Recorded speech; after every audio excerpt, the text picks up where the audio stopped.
et les Roms d'un autre côté. Cela permettra de lier l'emploi, notamment à la réduction de la pauvreté. Les deux vont de pair, emploi et pauvreté.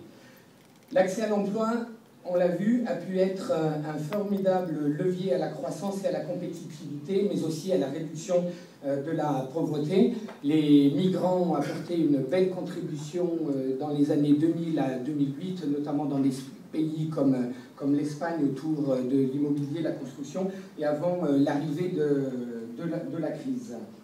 C'est donc, quand il est bien géré, un facteur d'intégration et de régulation sociale.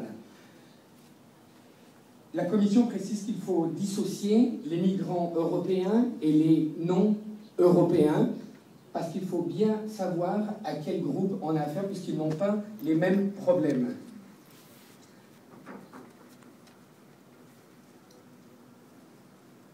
Donc, en ce qui concerne les migrants, je viens de vous le dire, on l'a vu que ça peut être une force de travail de par le passé. Et pour les migrants non européens, ça sera aussi un régulateur démographique dans les années à venir.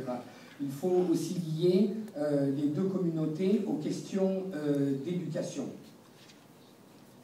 En ce qui concerne la mobilisation des Roms, au jour d'aujourd'hui, il n'y a pas de données précises, mais on sait qu'il existe vraiment un gap d'emploi significatif par rapport aux autres communautés.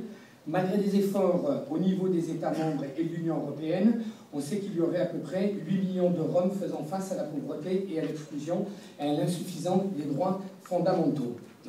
Concrètement, dans les propositions de l'Union européenne sur la stratégie 2020, il y a l'intégration des deux groupes dans le concept défini des groupes vulnérables.